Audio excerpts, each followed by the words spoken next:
Hey guys, so as you know, the US Open is starting today. I just finished discussing the men's singles draw. Now I'm going to go on to the women's singles. So I think the last 16 matchups are going to be Swiatek versus Kudermetova, Kvitova versus Goff, Rybakina versus Benkic, um, Mukova versus Sakari, Garcia versus Vondrausova, Samsonova versus Pegula, Jabur versus Krejcikova, and Kasatkina versus Sabalenka. So Swiat Swiatek has really had a good year so far. Not as good as last year, but it's still pretty good. She's won a Grand Slam at the Roland Garros. She fell um, short at Wimbledon, losing in the quarterfinal, in the Australian Open, losing in round four. But she's the defending champion at the US Open. So, and going by her recent form, she fell short in the two Masters as well, losing in Montreal and Cincinnati. But I think she'll have a, but still consistent enough. She lost in the semis there, and that to eventual champions. So hopefully she'll have a pretty deep run in this tournament. And I think her opponent will be Kudermetova. Kudermetova really hasn't done much of note during the post Wimbledon hardcourt season, but looking at the form of the players she could face in her draw, I think she has a very good chance of coming through and going through to the last 16. Although Pera has defeated her twice, I don't see much of an upset coming from Pera this time. So um, hope so it'll be Swiatek versus Kudermetova, then Kvitova versus Goff. Coco Goff has had a really good hardcourt season post Wimbledon, so for me, she's an obvious favorite to go through to the last 16.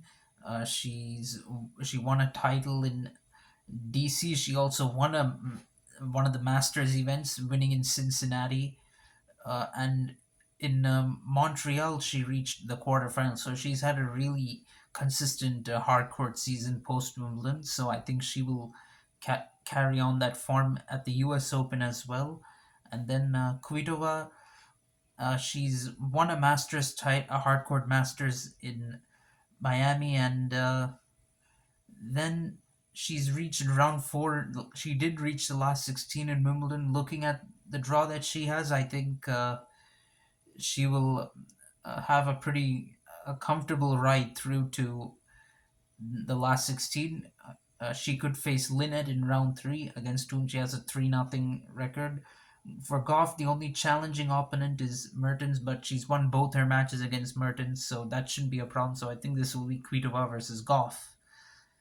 Then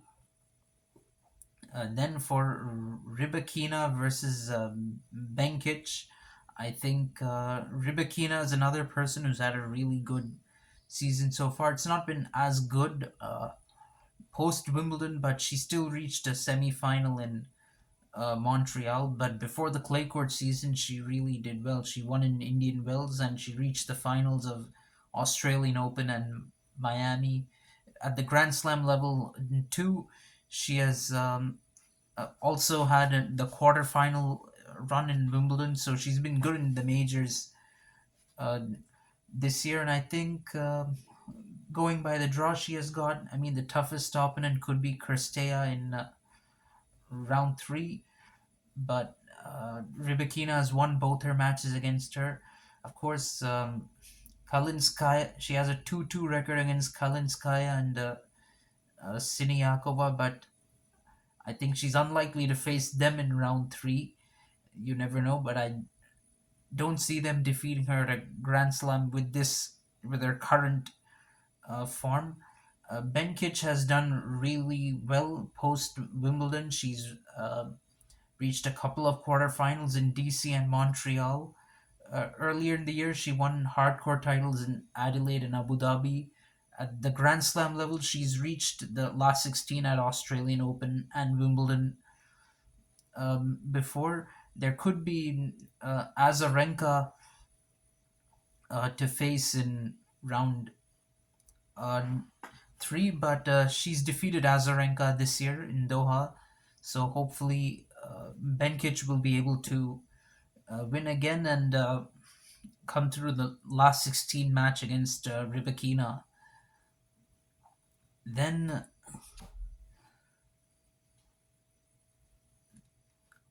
all right. So then we have Mukova versus Sakari. Mukova has done surprisingly well at the majors this year. I mean, she's reached a couple of huge finals. She reached the Roland Garros final and the final in Cincinnati as well. So looking at the draw she has, I think she'll be able to make the last 16.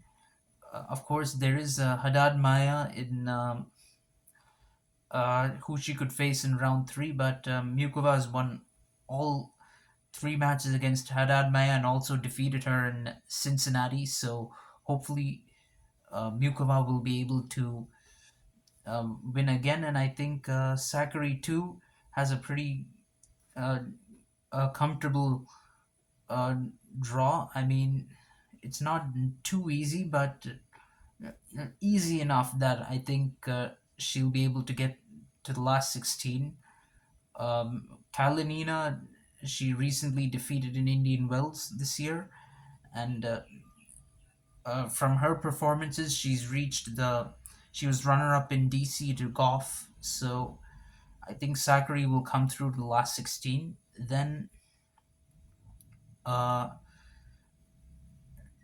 then I think the next one will be Garcia versus Vondrausova. Vondrausova is now the Wimbledon champion, and she also reached the quarterfinal in Cincinnati recently. So I think she's looking pretty confident. This draw also has a former U.S. Open runner-up in Fernandez and a former U.S. Open champion in Andrescu.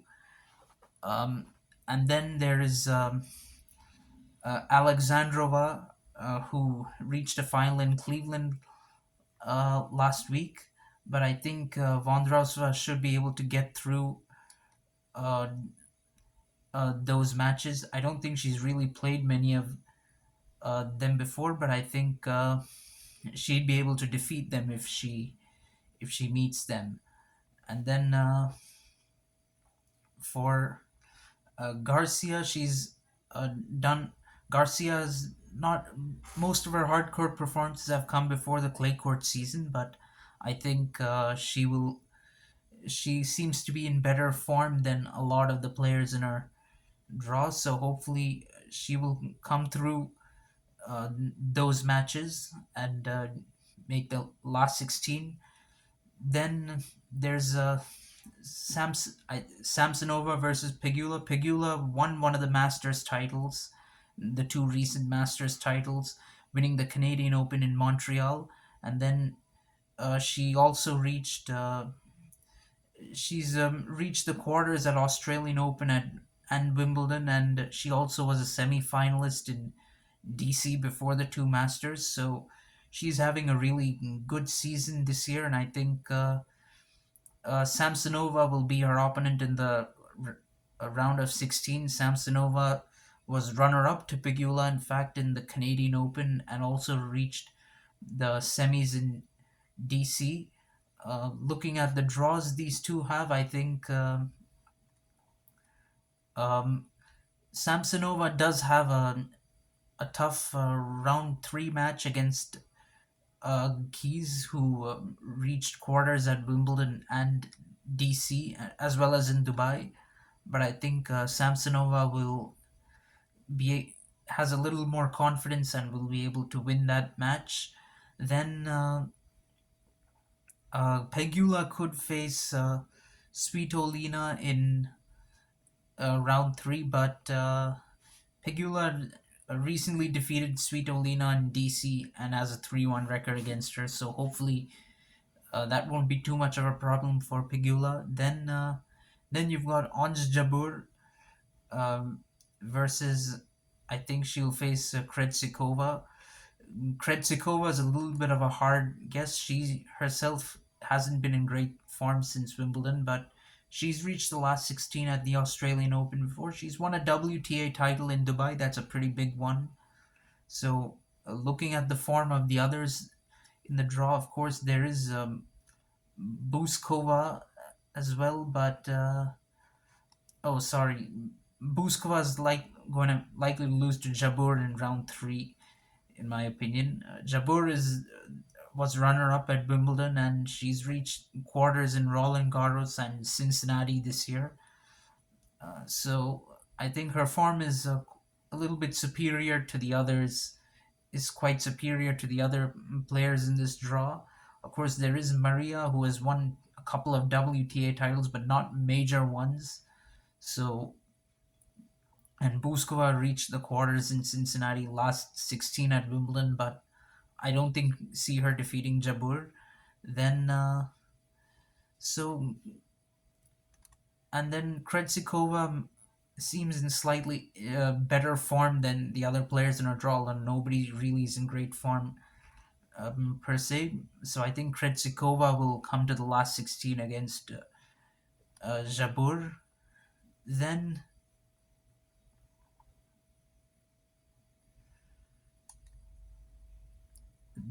last but not least, I think it's going to be Kasatkina versus Sabalenka. Sab Sabalenka won her first Grand Slam at the Australian Open earlier this year, and she was also runner up in Indian Wells. She reached the semis in Roland Garros and Wimbledon and Cincinnati. So she was a quarterfinalist in Miami. So she's really done well on the hard courts this year, and I don't see much challenge for her, even from the other in round three from, let's say, Pliskova, who was a quarterfinalist in the Australian Open. So although Sabalenka does have a 3-2 matchup with Pliskova, she defeated Pliskova at the US Open last year. I think she'll repeat that feat this year.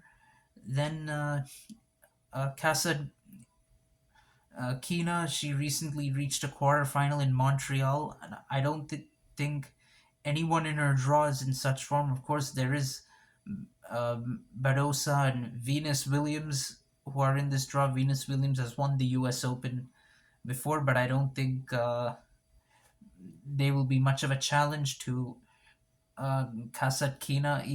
Neither will former Australian Open champion Sophia Kenin be. So Kasatkina has was runner up in Adelaide before the Australian Open, and she's also reached the last 16 at Roland Garros. So I would say that Kasatkina has a pretty simple draw to make the last 16. So from these last 16 matchups, I think the quarterfinal matchups are going to be Swiatek versus Goff, um, Rybakina versus Mukova, Vondrausova versus Pegula, and Jabeur versus Sabalenka. If you're wondering why I think Mukova will defeat Sakari, well, Mukova has won both her Grand Slam matches against Sakari, and she has a 4-1 record overall. She's defeated Sakari at Roland Garros and Cincinnati this year, so I think Mukova will come through in that one. Vondrausova lost her only match against Garcia, but the fact that Vondrausova has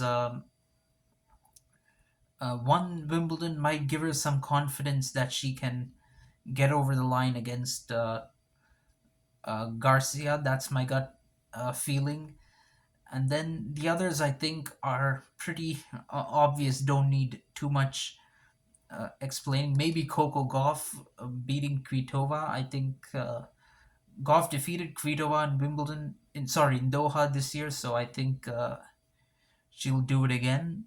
So from these quarterfinal matches, I think it's going to be Swiatek versus Rybakina and Pegula versus Sabalenka. Um, Although Goff did get her first win over Swiatek in Cincinnati recently, Swiatek has defeated her in Dubai and Roland Garros this year. So I think Swiatek will come back to winning ways against Goff should she face her in the quarterfinal this year. Then there's Rybakina versus. Then I think Rybakina and Pegula winning is pretty obvious. Sabalenka versus Jabeur could be quite interesting. Sabalenka won in Cincinnati recently, while Jabeur defeated Sabalenka at a Grand Slam in Wimbledon. And Sabalenka, although she has a 3-2 record against Jabeur, it looks pretty close. She's won all their matches on hard courts, and I think that's something she'll be able to exploit against Jabeur and get on to the semi-final. From there, I think Rybakina will defeat Swiatek, the world number one.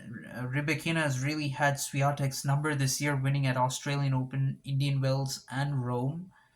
And Pegula, she's already won the Canadian Open this year, and I think she's looking in really and uh, good form. Although Sabalenka has a 4-1 record against her, Pegula's only win against Sabalenka did come on a hard court, and with Pegula playing in her home Grand Slam, I feel she might feel motivated to defeat Sabalenka in this Grand Slam, kind of like how Goff defeated Swiatek in Cincinnati. I think that something like that might happen for Pegula.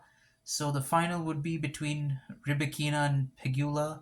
Although Rybakina holds a 2-1 record and won in Miami this year, I feel Pegula, again, with the motivation of being an American and playing in the US Open, I feel she might get over the line, that she'll get over the line against Rybakina and win the entire US Open. Hard luck for Rybakina, already having finished runner up at the Aussie Open, but I think that's the way it is. So let's see what happens.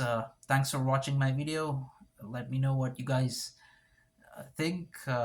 Thanks. Bye bye.